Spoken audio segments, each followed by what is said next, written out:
now for their final Friday analysis before the polls close. It is time for Shields and Brooks. That is syndicated columnist Mark Shields and New York Times columnist David Brooks. Hello to both of you. Only a few days to go. Let's talk about it. What does this race look like to each one of you? David, you first. Well, the polls seem if 2016 hadn't happened, we'd think, oh, it's going to be a very clear Biden win. But 2016 did happen, so we don't know. I think what strikes me most about the electorate right now is just how fraught they are. 70% of Americans say that there will be permanent damage to this country if the wrong candidate wins, if the other candidate wins. 80% of Democrats say that if Trump wins, he will take us gradually toward dictatorship. 90% of Republicans say if Biden wins, he will take us gradually toward socialism. So there's a great sense in the country on all sides that if my side loses this election, the country is in mortal peril.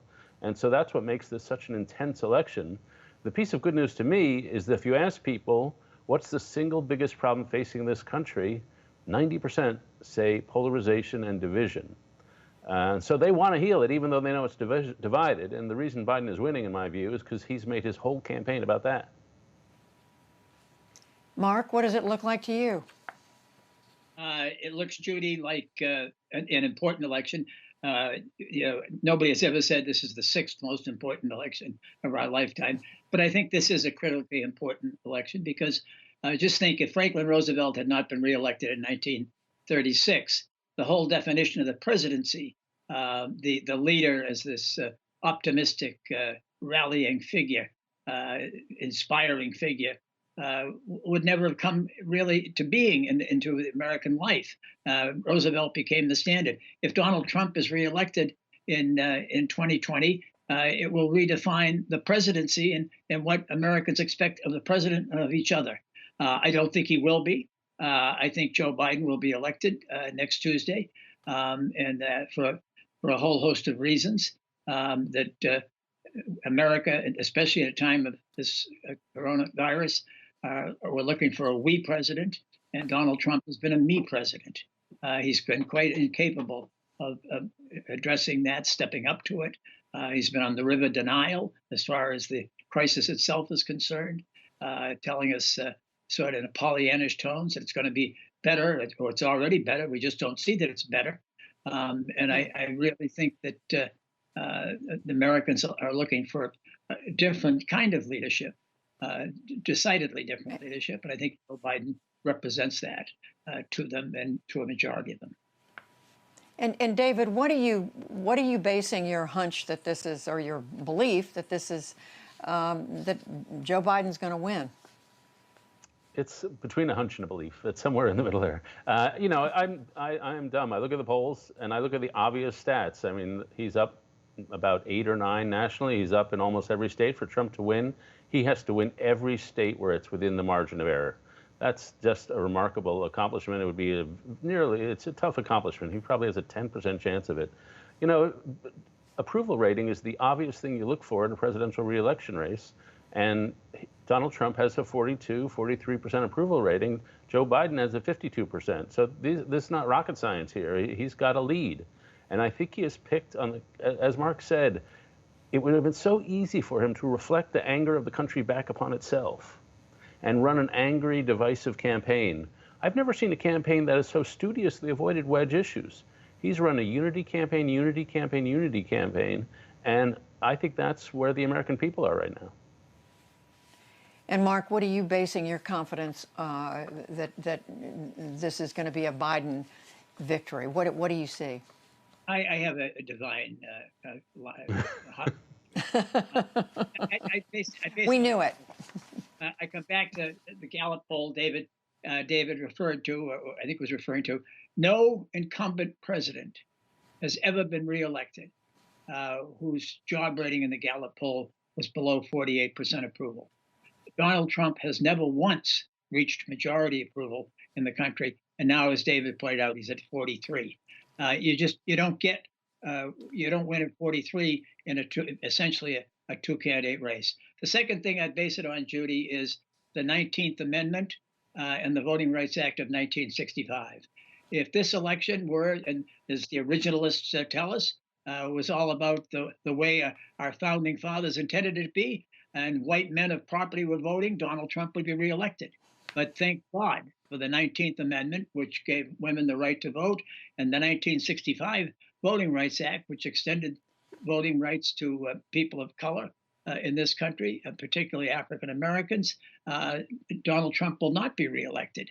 And if it was just white men voting, he would be reelected, which is in itself rather embarrassing as a white male.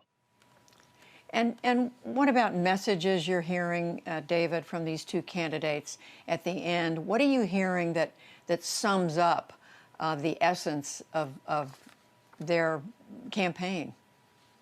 Well, Joe Biden gave two speeches recently that were sort of hallmarks of the campaign. The first was at Gettysburg, which was about a nation divided cannot stand. It was about unity. The second this week was in Warm Springs, Georgia, at FDR's home, which was about healing. It's where FDR went to heal. And so that's a reference to COVID, a reference to unity. And so he is just stuck with that message. His team and he decided this was going to be the message a year and a half ago. They've ridden this message, and it's taken them where they are. The Trump message, I think the smarter message he should have run on was what his Mount Rushmore speech was several months ago, which was the other side is trying to change America. And that's a theme that has some resonance. He instead tried the Hunter Biden thing, and the Trump emails I'm getting today are, let's save the nation from Antifa. Somehow when I think of average Americans wherever, somehow I don't think Antifa is the core problem. But they are running now on the message that if Biden wins, there will be riots and chaos everywhere. It may work. You hear that a lot from Trump supporters, but I can't imagine that's a swing voter election. The final quick thing to say is a lot of people say, oh, you can't persuade anybody. There are no persuadables. Joe Biden, if he wins, it'll be because he's persuaded people. He's won people over, and it's a good lesson that you can persuade American voters. And Mark, what are you hearing in their messages that sums up, is the essence of what they've been trying to get across to the American people? Well, elections are finally, in the last analysis, the final analysis, not about candidates, they're about voters. And the voters have made this a big election. I mean, the voters decided Joe Biden.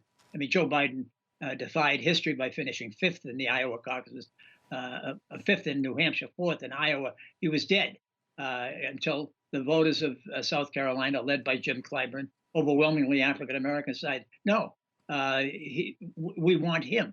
And at that point, the Democratic voters across the country said, Joe Biden is our candidate. So in that sense, it's an election where the voters not only will decide, but took over. As far as Joe Biden is concerned, he's the matchup, as they use in athletic terms. He is running a campaign essentially of character and decency. It's a big issue election, make no mistake about it. We're talking about national public health, about national health, about 21 million Americans being out of work. I mean, it is and the climate, make no mistake, the climate is a real issue, whether you just look at floods, hurricanes, fires. So, I mean, it's a big issue election. And I think we'll come out of it. I think Joe Biden's done himself and the country a great service by not making it an ideological election. But it's a campaign without a memorable debate. And truly, David talked about the Gettysburg speech, which was a good speech, without a memorable galvanizing address by either candidate. And Donald Trump chose to make it about personal grievances, about people who weren't grateful to him, people who weren't loyal to him, by mistreating Arthur McSally in Arizona this week, and a gratuitous rudeness that was just unthinkable for any national leader.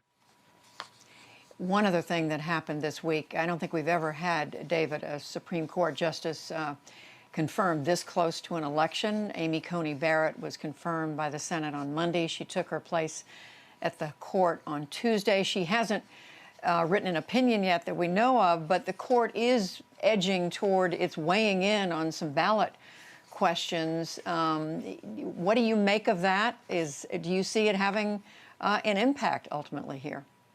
Well, the first thing I noticed is how much volume of cases they are taking. The Supreme Court doesn't have to take cases, but they're taking a lot of election cases, and a lot of it is about when you should stop counting votes, when you count the mail-in ballots.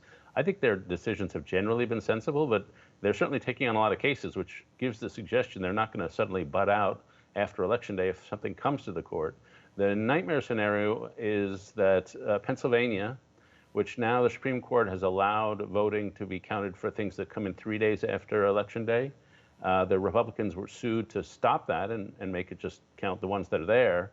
The Supreme Court ruled on that, but there was no Barrett on the court, so it was 4-4. It was a tie. And if it comes back to the court, if the Republicans sue again after Election Day to halt the counting on November 4th or 5th, Amy Coney Barrett will be there. And so that'll be the first case. We'll see whether suddenly she will be the decisive vote in an extremely tendentious case. In a close election, Mark, she and the court could obviously make a difference. Well, we certainly saw that in 2000, Judy, when an act of this court in a partisan decision made the presidential verdict. I return to the 19th Amendment and the Voting Rights Act of 1965, which are remembered, I think rightly so, as expanding the franchise, of including Americans, of making sure that all voices were heard and all votes were counted.